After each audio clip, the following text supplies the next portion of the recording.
Om Shri Ram Jai Ram Jai Jai Ram. Om Shri Ram Jai Ram Jai Jai Ram. Om Shri Ram Jai Ram Jai Jai Ram. Hari Om to everybody. Days connected with the inspiring life and mission of Mahatmas remind us of the noble life they lived. Remind us of how we were attracted by them. Remind us of the values which we are trying to emulate in our life. So with that background, when we look at our dear and most revered Swami Chidanji Maharaj, especially on the occasion of his Jayanti day, so many things are touched and kindled in our mind.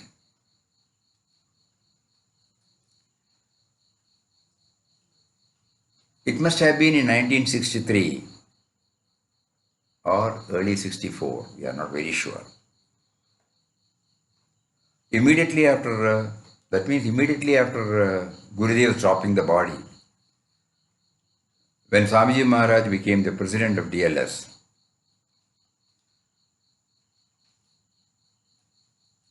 a visit was planned in Chennai, and we were at that time working in Chennai. Somehow, by the grace of God, we were also blessed to associate with the reception program of Swamiji. Elaborate arrangements were made by the office bearers to inform the devotees in and around Chennai. A big pandal was put up. A lot of devotees were present. We were all anxiously waiting for the arrival of Swamiji Maharaj. It was a place called Abhiramapuram. From Meenambakam airport, Swamiji was to arrive. Every vehicle that was nearing the ground, everybody thought it was Swamiji, people will become alert. We were all supposed to be standing at the entrance. Suddenly, we saw a lean figure was moving fast towards the dais with only one cloth up to his knee and probably an upper cloth. Yes, an upper cloth, that's all. A very lean figure. Suddenly everybody said, "That is Maharaj." We all turned. Yes. Swamiji, how did he stop the vehicle? How did he get into it? Nobody knows. And the most striking, even after almost 57 years, 56 years, still that as soon as he went there straight, protocol, there was no protocol. He was alone in this dais. He went himself toward the mic and then he closed his eyes and said this and gave a clarion call. Radiant immortal Atman, blessed and beloved children of God. And he gave a Sashtanga pranams to the entire audience.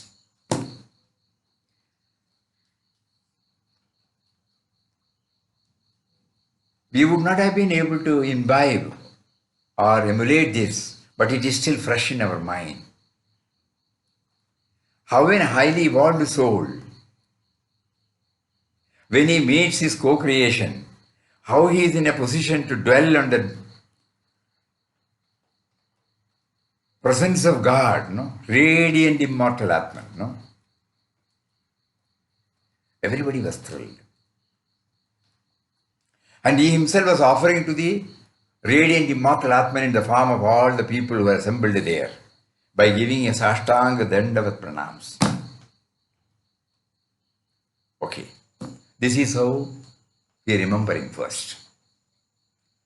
The second meeting, that was in Rishikesh itself, DLS Center.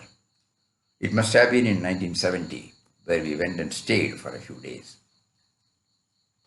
One day when we were making a round in the Vishwanatha Mandir, suddenly we saw Swamiji. He looked at us, "Where are you from?" "From Kerala." "When did you come?" "2 days back." "Meet me before you go." To a stranger, in the midst of hectic activities, various programs, this saint identifies a stranger and he gives time and says, it is not merely hello, hello. "Meet me before you go." "When should I come, Swamiji?" "Anytime." "So tomorrow 10 o'clock?" "Yes, tomorrow." So next day we went there. Swamiji was in upstairs. So when we went there, people who were serving Swamiji, they said, "Swamiji is busy, you cannot meet him now." We told them, Swamiji himself has asked us, no, he is busy.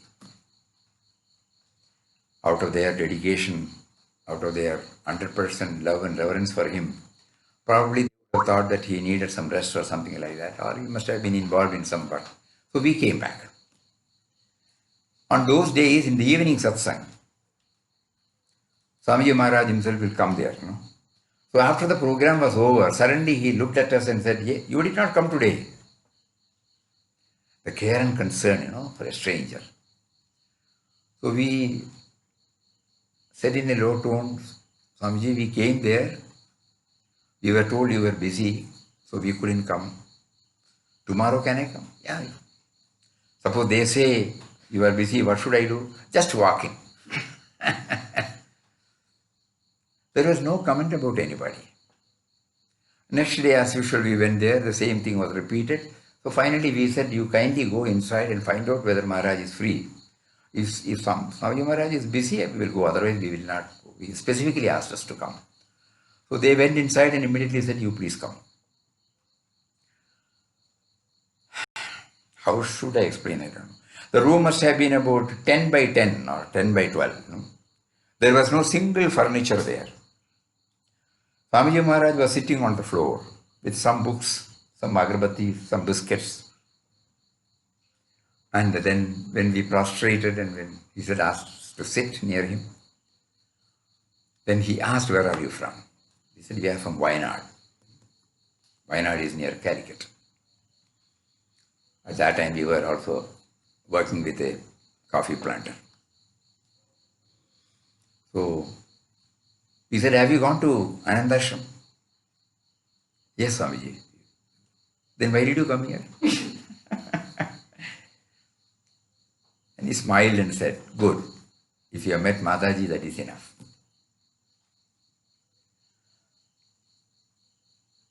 The humble way in which the international president of a big organization spread all over India, it really touched our heart. And in spite of all the various multivarious activities, when nobody, we always nowadays we feel spirituality should enable us to have these 3 mantras always in our, as spiritual aspirants, as sadhakas, we should not forget these 3 mantras. Nobody is irrelevant. Nobody is unimportant. Nobody is insignificant. Nothing is irrelevant. Nothing is unimportant. Nothing is insignificant. Mahatmas show us this, whether it is possible or not. And then when we started associating with this, when we started coming to ashram almost on a regular basis, every year we had the privilege of, almost every year, from 1989, 92, 2001 or 2, we had the privilege of meeting Swamiji Maharaj every year at ashram. Once we also had the privilege of traveling with Maharaj to Chennai. It was a joyful time for all of us.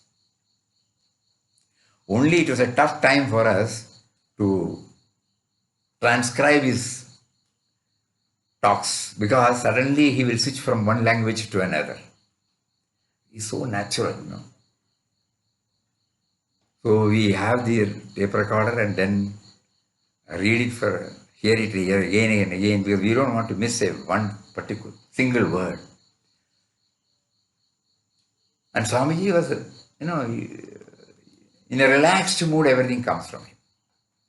And what profound ideas are capsuled in small innocent words. Like, he says, daily life and daily sadhana. Every message he gave was linking ourselves with the daily life.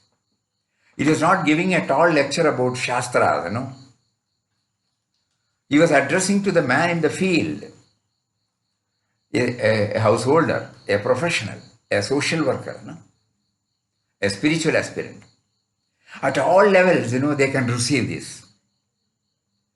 So in that way, he says, daily life, it is a big eye-opener.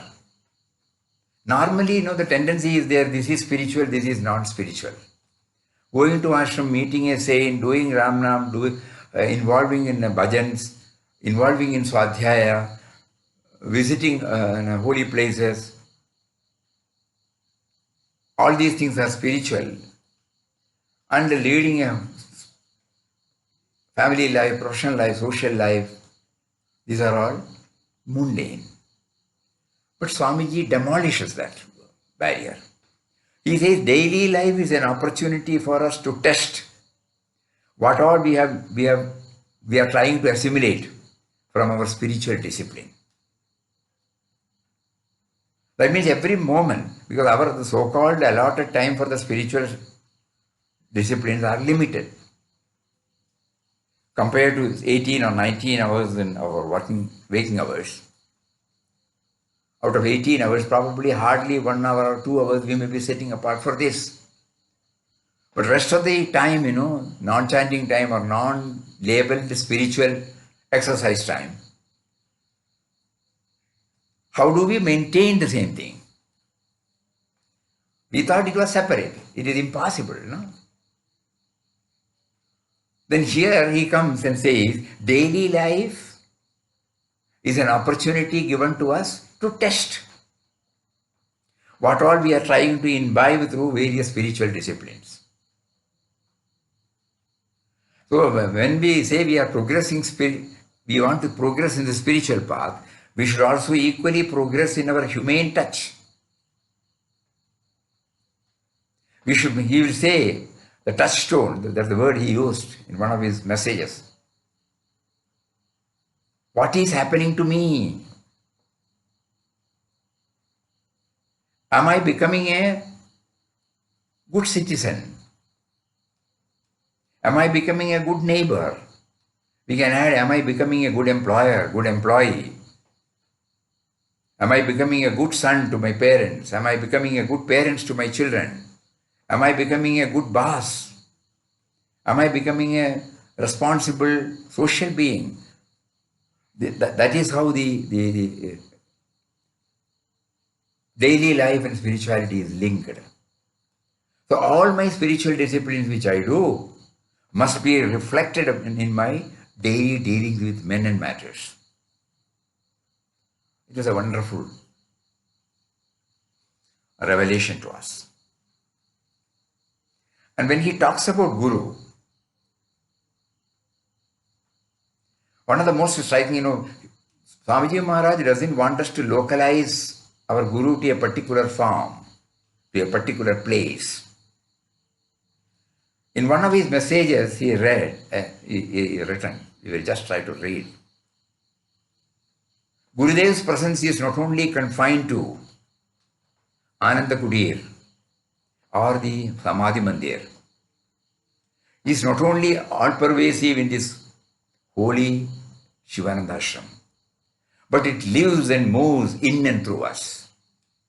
We carry his presence when we adhere to truthfulness. We carry his presence when we are kind, considerate, and compassionate. We carry his presence when we refuse to swerve even 1 inch from the path of purity. We carry his presence vibrantly, dynamically, forcefully when we live our life in a divine manner with determination, humble intention, firm resolve, and all sincerity and earnestness. When we are trying to pursue a divine way of living in thought, word, and action, we are manifesting Gurudev. We are a vibrant center of that which the world knows as Gurudev Swami Shivananda Maharaj. We become a lamp through which his light shines. We become the vessel to hold the living waters of his spirituality, his sublime spiritual teachings. Let us not therefore confine Guru Maharaj to the Samadhi Mandir or Shivananda Ashram. Make ourselves a vehicle of his living presence so that by our life others also become awake and illumined. They feel his divine presence through our life and their life is also divinized. We move amongst this world of men as the candle imparting our light to anyone whom God brings us in contact with. This is how he tries to widen our vision about Guru. Though we revere and adore that form, all spiritual preceptors, because but for them we would not have known. But at the same time, we should not limit ourselves. Parapuja Papa used to say, hanging on to an external prop in spiritual matters is a hindrance to spiritual progress because the center of interest gets cramped and localized, denying you the flexibility for expansion.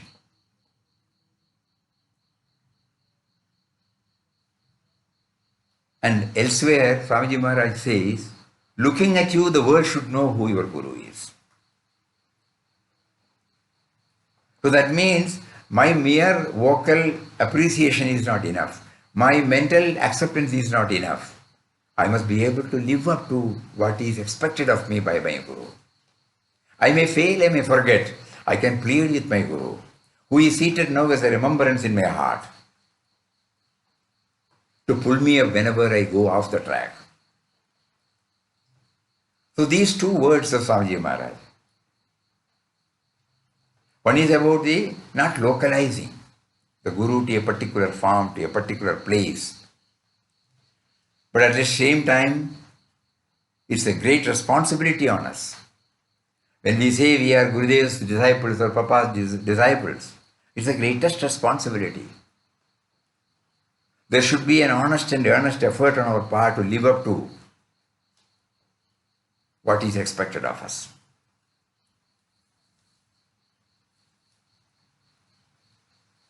Whenever we need clarity on anything, just we look at his messages.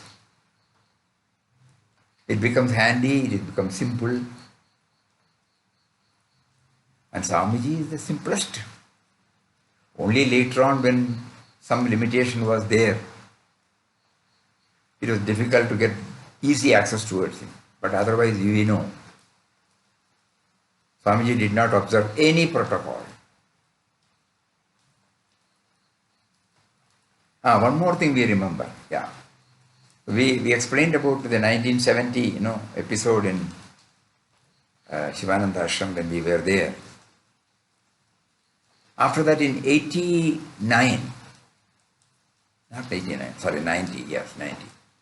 90 January, February or 89 December, we don't exactly remember. Swamiji Maharaj came to ashram. When Swamiji Maharaj comes, it's an utsav in Ananda Ashram. So we received him and then took him to the place where he would be staying. All visitors were coming one by one, doing pranams. He was inquiring about everybody. We remained, and we were the last one. When we went there and prostrated before him, he looked at us. Have we met sometime before? Yes, Swamiji. It was in 1970 or 71. When we were able to have the darshan of Swamiji at Rishikesh. That is why somewhere in the mind. See, you see the difference? 18 years after. He was teaching us. Whenever you deal with everybody, give them full attention. Never in a half-hearted way, because nobody is irrelevant. So in these ways, when we start remembering him, it is not merely remembering him. It is something that has touched our heart. We are only praying to him now by giving us the privilege of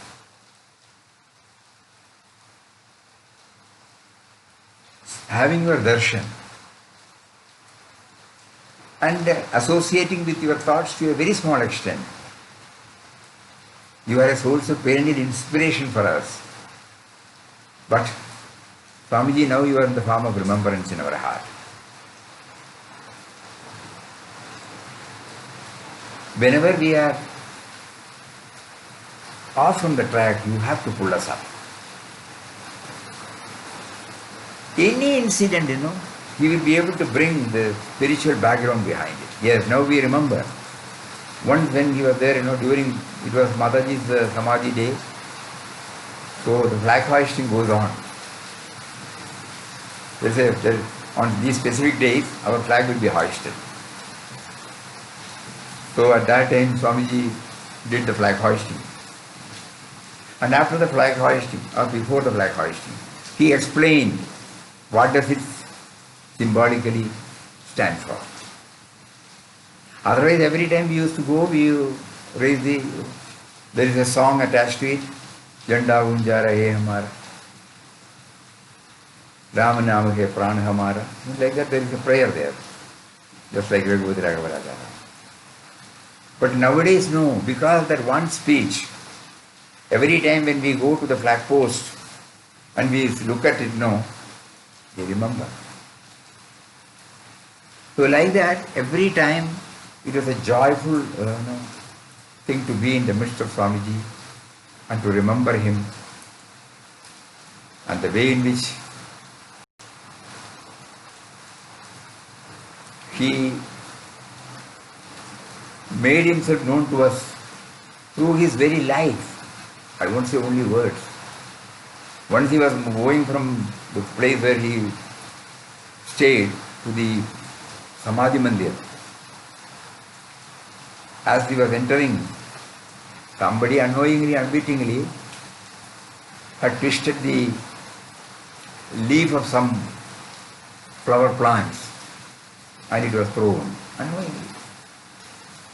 Swamiji Maharaj saw this. He took that leaf and then applied and did some prayer and then placed it reverently. On those days, whenever he used to travel by train, we used to go to the station. Swamiji will go and sit on a bench and suppose he has got peppermint biscuit, everybody will get. Swamiji will keep on talking, just like the childlike innocence. So every moment he was teaching us. Spiritual height means you must be as transparent as a glass.